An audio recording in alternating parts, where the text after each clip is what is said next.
Hi, I'm Fred Earnest, President and CEO of Vista Gold Corp. We trade on the NYSE-AMERICAN and the Toronto Stock Exchanges under the symbol VGZ.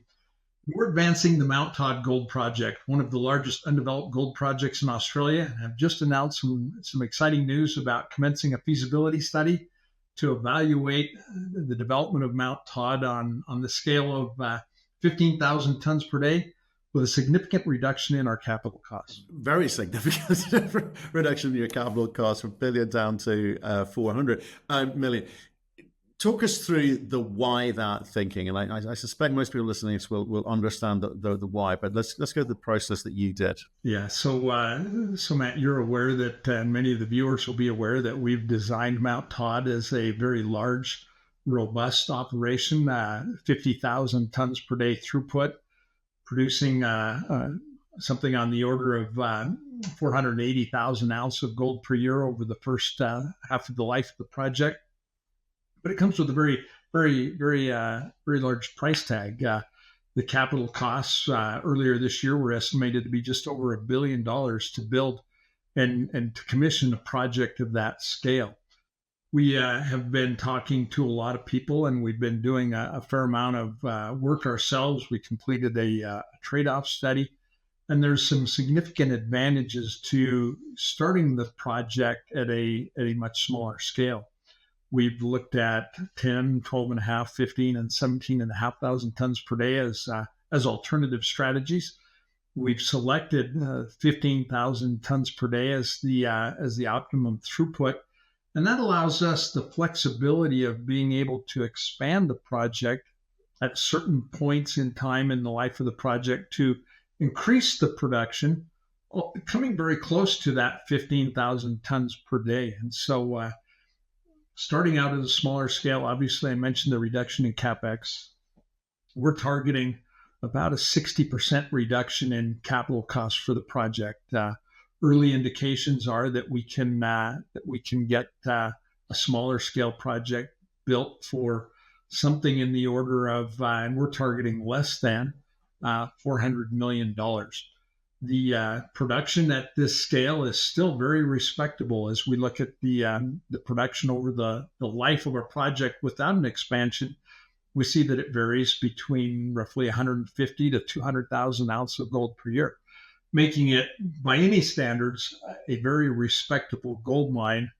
And without an expansion, it gives it a life of over 30 years. Obviously, there's plenty of opportunity to consider expansion and increasing production and shortening the life. But we feel that designing a project that has a smaller price tag and still very reasonable production is very attractive.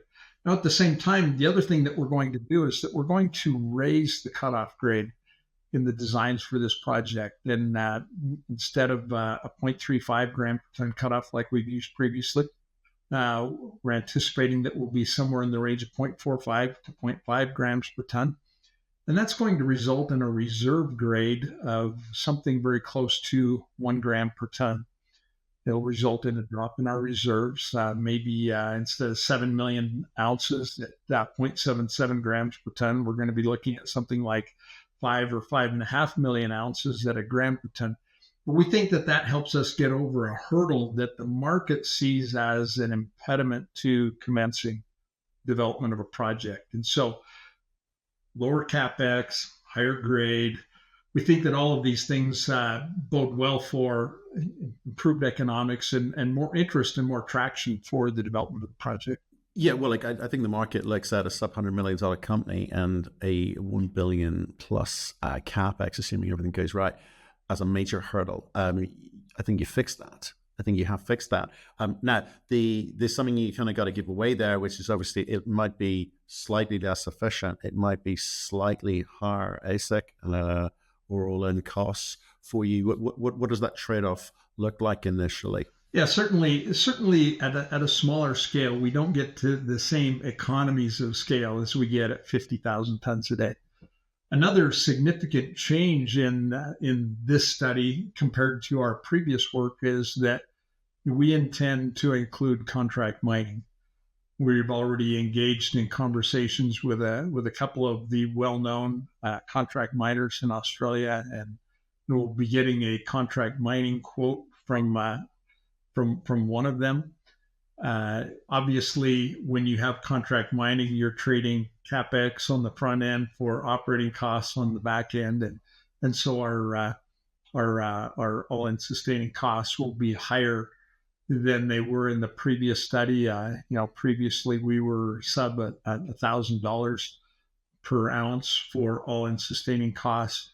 We estimate, and it's quite honestly, it's a little early to say, but I'm guessing that we'll be somewhere in the 1,200 to 1,250 per ounce on an all-in sustaining basis, which is still a very competitive number, especially at current gold price. Well, I think that's the main story here is what gold price has done this year, up from circa $2,000 US at the beginning of the year to where it is today. Margins have increased across the board, and some companies are kind of trying to rush to get into production. Was that part of your thinking? You didn't want to kind of miss the boat here, or was it really coming back to that? You didn't think that kind of the cost of the capital around the capex for a company of your size would have been doable? Really, Matt, this seems to be more of a headwind that we're facing.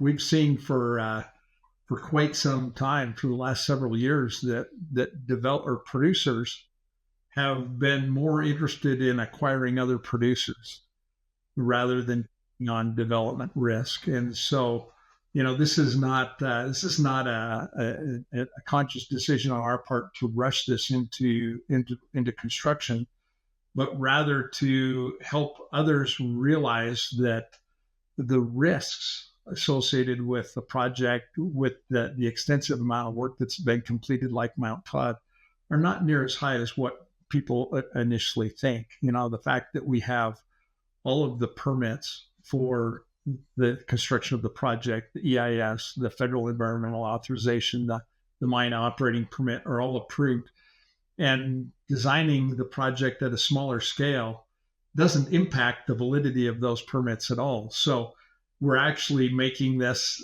easier for someone to get their head around and look at from either a partnering point of view, or perhaps a project level or even corporate level transaction. We're open to any of the above, but we're trying to make this so that people recognize that this is a project that could be built and operated and ultimately expanded and generate significant cash flow for a company of any size. It's an interesting point you make there, because you're right. The M&A that's been happening, it's there's no new answers there. It's the same answers, just under one roof now. You're talking about the ability to kind of create new answers, but with that comes risk, as you say, and there's a lot of advanced development stories kind of stuck in limbo, waiting for some M&A transactions as they root out of it.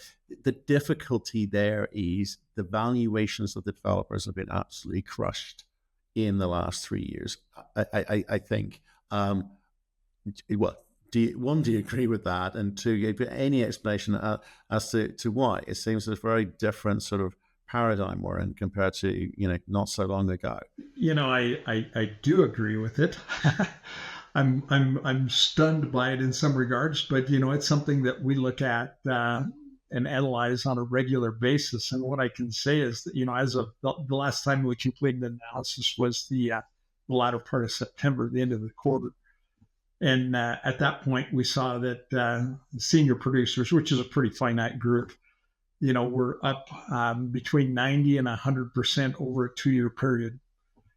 And developers, and we look at a peer group of 14 other companies in addition to us. So we're looking at a group of 15 companies that there have been 2 that have done very well and drag the average up. But the average performance for this group of developers over the same 2-year period is that they're down 0.7%. Now Vista's up 40%, and we're in the upper quartile of this peer group. But our sector has been largely ignored in this period of time when we've seen a significant rise in the gold price. And over that same 2-year period, the price of gold was up 50%. So we're almost keeping pace with the price of gold as a company, but many of our peers are down as much as 40 or 50% over that same 2-year period. I think that there's just been as the price of gold has risen, I think that there was the idea that ounces in the ground would increase in value. But the price of gold has risen so quickly, and it's gone higher than I think many people perhaps thought it might, that the producers have been seeking a more risk-off approach. They've been seeking to acquire cash flow at today's price to be able to take advantage of production, and they're less concerned about the pipelines. Or maybe another way to put it, Matt, would be to say that those who are successfully completing M&A transactions are solving their own pipeline challenge. And when we look at let's just use Newmont acquiring Newcrest. Newmont's production profile is now pretty stable, pretty secure for the next decade or more. But that's come at the cost of the elimination of one of the major gold producers. And that the profile, the production profile, the pipeline for that other company is now being parted out and sold. And while we look at the remaining companies, the surviving companies, we say, they've got a very strong balance sheet, strong pipeline, strong production profile. We're eliminating production capacity, or we're passing it down to others, and we're not developing new projects. We're not discovering new large deposits. And so at some point, I look at this from the point of view that we can't, as an industry, continue to produce roughly 3,000 tons of gold per year without developing some new projects and without discovering some new major deposits. And that's where while the developers have been ignored in the last couple of years, I think that there's got to be a shift, that the pendulum has got to swing the other way, and that at some point, we had a great example in the last 2 weeks. I don't remember the exact day of the announcement, but Northern Star acquiring DeGrade and the Hemi project. That's maybe that's the crack in the dam.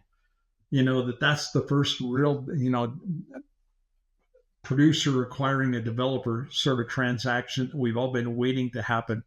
And certainly in the Australian space, I think people are very excited about the valuations that DeGrade got. So hopefully this is a start of a new trend. I hope so. I can sort of see, why the risks to a major or mid-tier in buying a developer, might put them off. In terms of, and it's oft quoted line about the length of development timeline going from 12 years to nearly 20 years. It doesn't help, because time is money. It doesn't get those answers in immediately. You get stringent environmental requests by various jurisdictions out there, and all sorts of social license challenges, shall we say, which again take away that kind of certainty over those answers. I can understand the why. The knock-on effect is kind of interesting. With less new answers, I guess the higher the value of the answers above the ground, it seems. But we need that first brave step, and maybe you're right. Maybe Hemi is the first step we need. And there's a lot of developers out there hoping that is the case. Now, how do you coming back to what you're doing here with this feasibility study, and making it I guess more fundable initially, and cash generative sooner.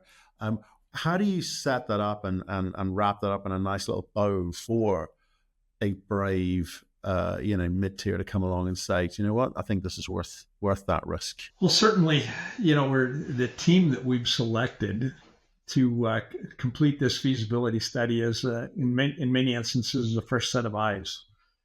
we intentionally went to a more Australian centric team for this feasibility study.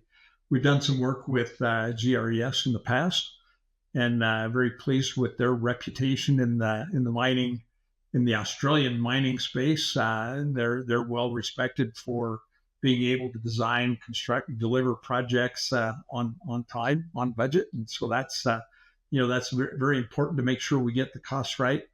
Mining Plus is an Australian-born mining consultancy, and so having Australians designing an Australian project makes a lot of sense to us. Certainly, the size of it. I think first of all, how do you put a bow on this? Well, the results have to be credible, and that's one of the things that we've always strived for. But even more so in this case is that within the Australian space, having Australian teams design, estimate the costs, develop the schedules. We think this is really important to have the input of Australian engineers into how it should be built and what equipment and how much time it's going to take, et cetera. So having a credible design, credible result, I think is the first thing. Second of all, obviously the gold price is much to our favor. We will, as we've always done, the study price, the gold price we use in our economics will likely be a little bit conservative. There will probably be some of my peers that say, "Gee, why don't you use a higher gold price?" We won't make that decision till next April or May. But right now, if I were pressed, I'd say we'll probably be in the $2,100 range for economics. And so you're using US or Aussie there? No, we're using US. Good. Okay. Well, yeah, understood. So, but even still, initial indications are that the economics of the study at this scale are going to be significantly better than they were for the 50,000 ton per day case, in part because we used an $1,800 gold price for the previous study. But so I think that credible results, attractive economics, coupled with the basis that we already have. We've already established that this is a project that's it's in a great jurisdiction. B, it's fully permitted. This is,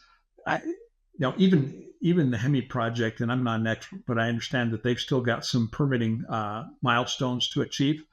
That's one of the advantages of Mount Todd is that we could have lawyers draft a letter to the Department of Mines tomorrow saying we intend to commence construction and be in a position in 30 days to break ground. There's not a lot of projects that can say that when you add the fact that it's, in a great jurisdiction, and then just simply add the size. With Mount Todd having, when, like we were talking, whether ultimately we end up at 5 or 5.5 million ounces at a gram compared to the 7 million ounces that we're at today, it's still a very large project. It's robust.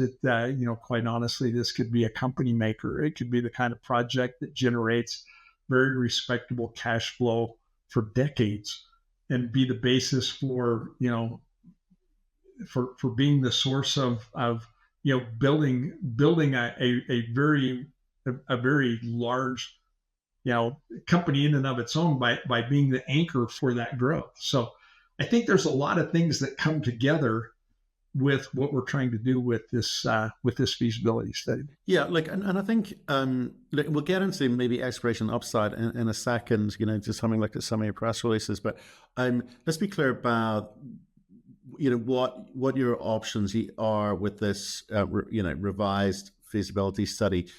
You talk about the cutoff maybe being slightly higher, and maybe it's not 7 million ounces, it's 5 million ounces, but you're working towards kind of making sure this is as efficient as possible, as optimized as possible. What are they gonna? Are there going to be any new data points in the new feasibility study, or are we sticking with what you got? Well, obviously, contract mining will be a new data point. The capital costs for the construction of a smaller plant. So one of the things changing there is the design criteria.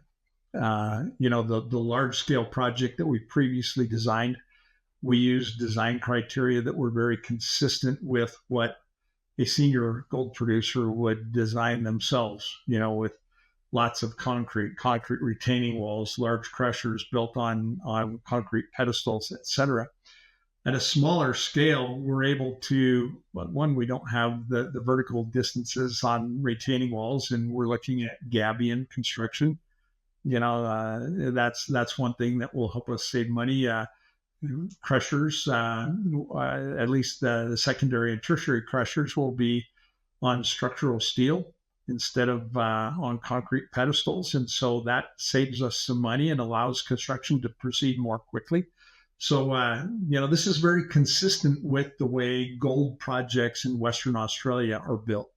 And so we're adopting more of an Australian construction mentality in the design of the project. The other areas of the project outside of plant design and contract mining are going to be pretty much as they've already been designed, because they depend on where we're at, Northern Territory, with a lot of water, and we've got to have water treatment and some other things like that.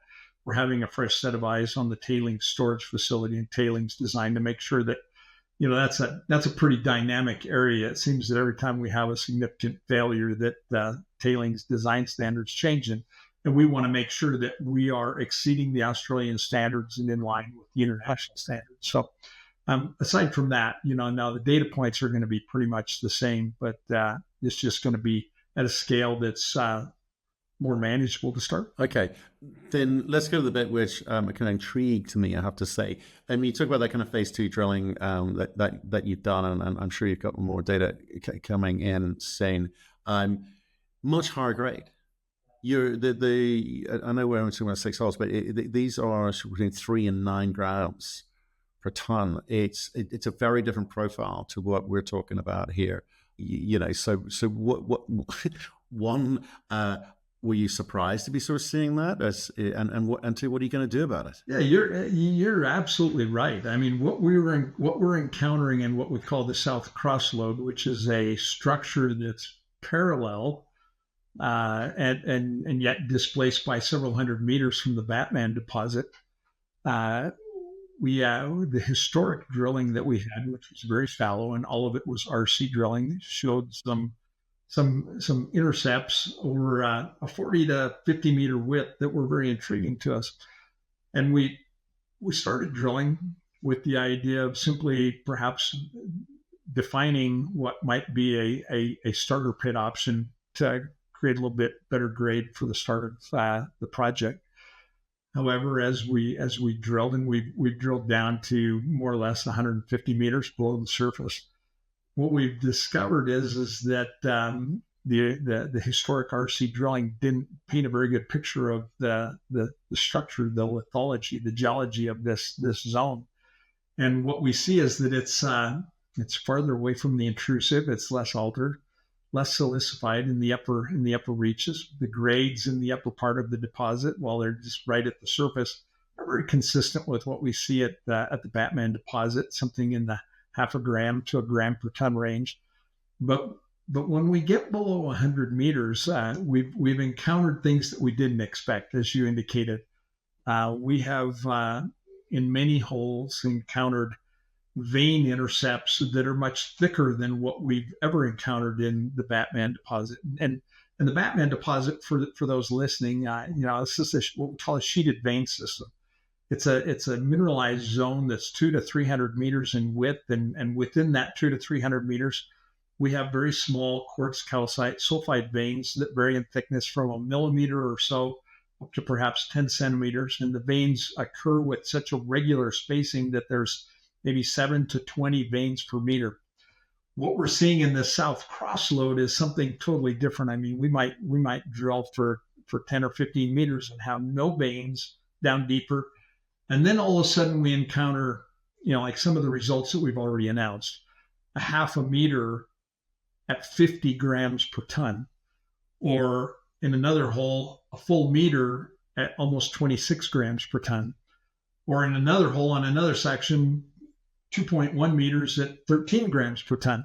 We've not encountered these kinds of thicknesses and grades in any of our drilling at Mount Todd, and so this is very interesting. It's a different setting geologically. It's a different structure, and yet it's all part of the same plumbing system. The mineralization that we're encountering is the same style of it, is the same kind of quartz, calcite, sulfide veining, but it's just thicker and it's more concentrated. And so this has some very interesting implications for some point down the future. Obviously, our geologists are right now with the drilling program completed. The drill is demobilized.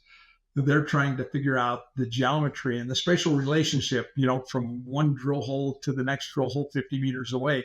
How does this all tie together? And then obviously we've got some more work to do, both up dip and down dip and trying to establish continuity and whatnot. But this is the kind of mineralization that has the potential to be mined by underground mining methods at some point in time in the future. And while it's not going to change the Mount Todd mine plans today, with more work down the road, I mean, this is the sort of thing that there potentially could be, the shallow part of this structure, there could be a small starter pit on it. But further down the road, perhaps there will be an adit that takes off from the pit wall of the Batman pit and goes over and mines these high grade structures through various underground mining methods and provides some very high grade additional feed to the Mount Todd operation. And so we're excited about what we've seen and what we don't understand exactly how it all ties together and what it translates to as far as tons and grade today. It's always fun to encounter new things, and perhaps this starts to open a new exploration model for us as we look at the 5.4 kilometers of mineralized structures that are north of the Batman deposit. And if that holds true, then this could be the start of something very exciting, that there could be kilometers of this style of mineralization that is untested at this point in time. So a lot of arm waving, a lot of potential blue sky. Yeah. I'm going in my head. I'm going icing on the cake. The main prize is getting this feasibility study done because it makes money. But I know what you're saying. I'm sure your geologist's eyes lit up when those drill results came back. But like I say, it's a separate structure and same feeder system potentially. But it's something that you got to understand and deal with later. I'm interested in steady as she goes, and let's get this feasibility study out, which is super exciting. It's always nice to have an exciting additional story that you're developing. I mean, certainly, Mount Todd resource, very attractive. That's the steady as she goes part. And this year's exploration program just provides a little bit of additional appeal to a project for potential partners or investors. Somebody who could come in and spend several $1 million a year on exploration might find this to be, just the thing that gets them over the, what else is there question. So yeah, the sex and the sizzle. Always need a bit of that. Well, like Fred, I mean, that's a super update. It kind of feels like I definitely, if we're walking away from this conversation, going, I think you made the right move with this new feasibility study and making it more accessible for funding, and that's the key. I mean, you did say, use a phrase earlier to appeal to me. This will appeal to more people, and by that I assume you meant funders for the capex, because it's more doable. So you're far away from having those conversations, I'm sure, but you probably have some soft conversations which indicate that the market might like what you're trying to do here. Well, certainly, there's always conversations going on, and everybody has their own view. But I think that when people look at the size of project, the potential production, the capex that we're talking, I think it to most people it feels like it really is in the sweet spot, and so I think that's very positive. The other thing about this that we've not talked about is the timing. And given the immense amount of work that we've already completed on Mount Todd, and we're not going to have to repeat metallurgical testing and things like that, our environmental work is up to date, that we expect to have this feasibility study at this scale of 15,000 tons per day wrapped up by the middle of next year. And so this is very, very timely in our minds, as well as this is something that we can deliver in a reasonable time, and we're looking forward to being at Diggers and Dealers next year to talk about it. So, well, we'll be there. I appreciate the update. Super exciting. Just put you in a kind of rarefied area. There's not too many companies in this position looking at near-term production of new ounces. So, Fred, appreciate your time. Stay in touch. Thank you very much.